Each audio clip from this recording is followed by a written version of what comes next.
Yes, hi there, Dr. Phil, Sexy Phil, rather. Good question. Right off the bat, I have to say, when I heard on the radio that the gal Mercedes was bailed by a TV personality. It wasn't mentioned as Dr. Phil right away.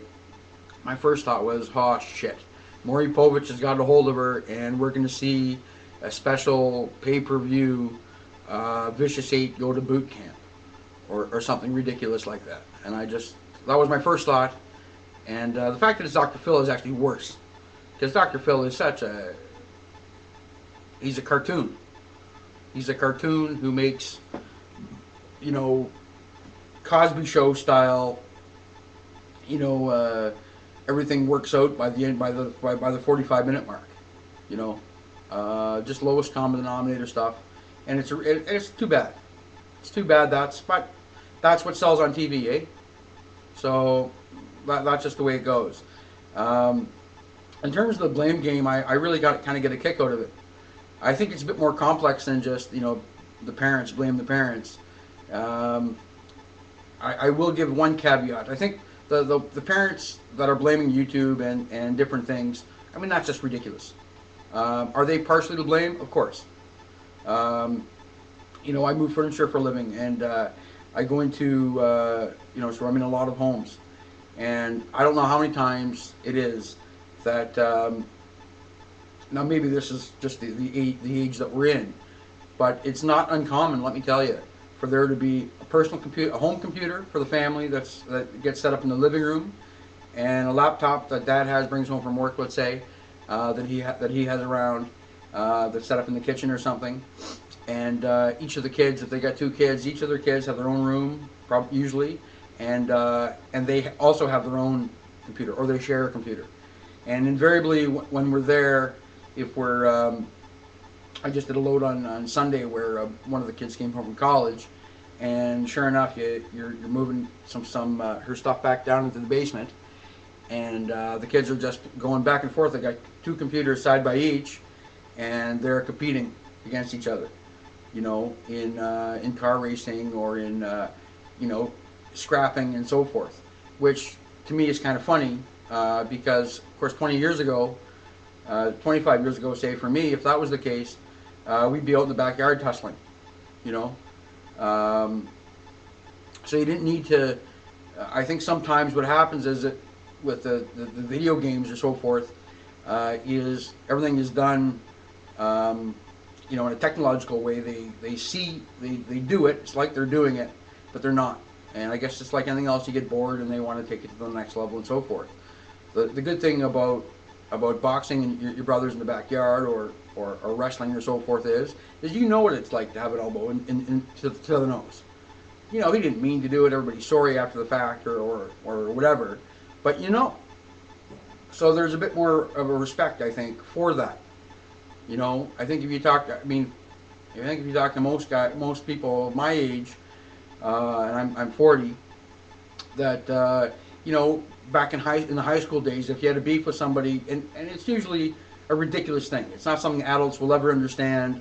The kind of little piddly bullshit things that happen in high school that escalate.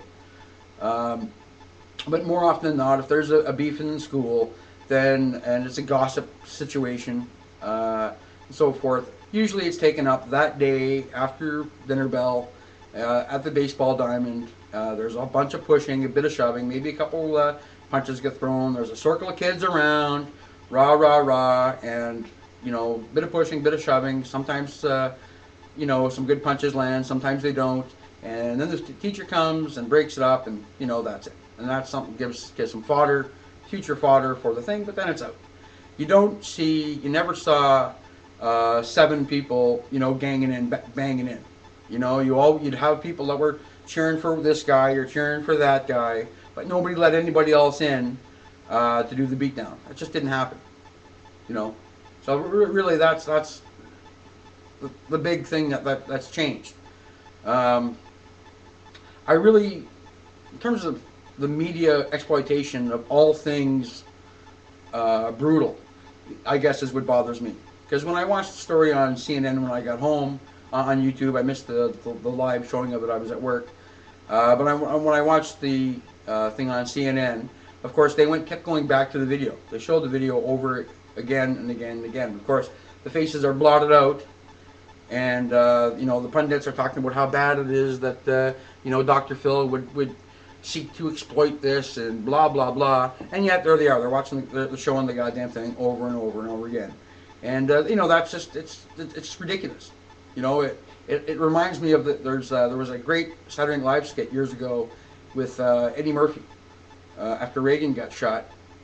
They did a satire with him as Buttweek from the old Our Gang series, and Buttweek got shot, and they just kept going back to it over and over again, showing the shot. Oh no, okay, I've been shot, kind of thing, over and over again, and that's really what it is. I do think the blaming of the YouTube and the MySpace and so forth as the reason is crazy. It's crazy. It's every generation has that thing. In my day, it was a combination of, there were a lot of ninja movies going on in the 80s, and you had Tipper Gore freaking out about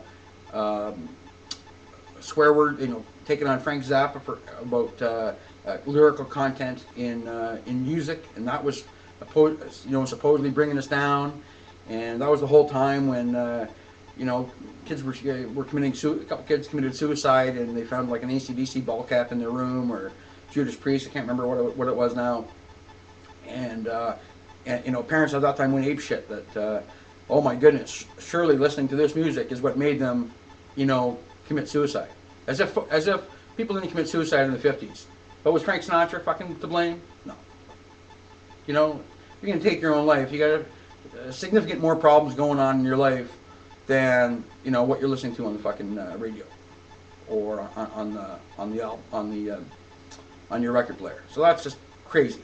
But easy, simple cop-outs.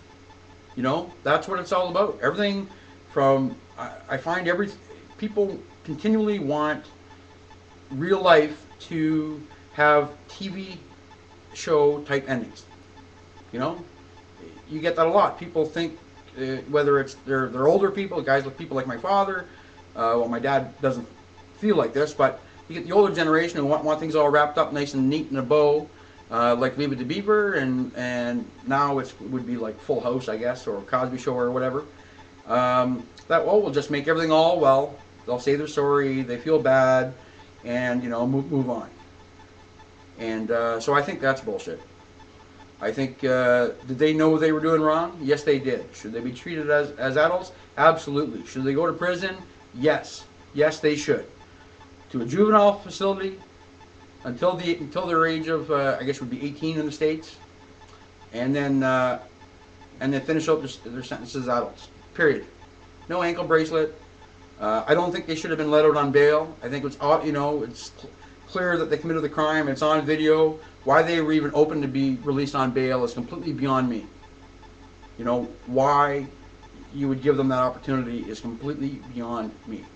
My question to you, Phil, though, is, do you think that above the parenting issue, that it's possible that some of the crazy shit that you're seeing now has something to do with the fact that in the world we live in today, now I'm Canadian, I live in Canada, but the way our leaders, whether it's our case with Harper, the conservative, and your boy Bush, not your boy, but the American's president, Bush, seemingly does things without, in our case, parliamentary oversight, and in your case, without Congress oversight,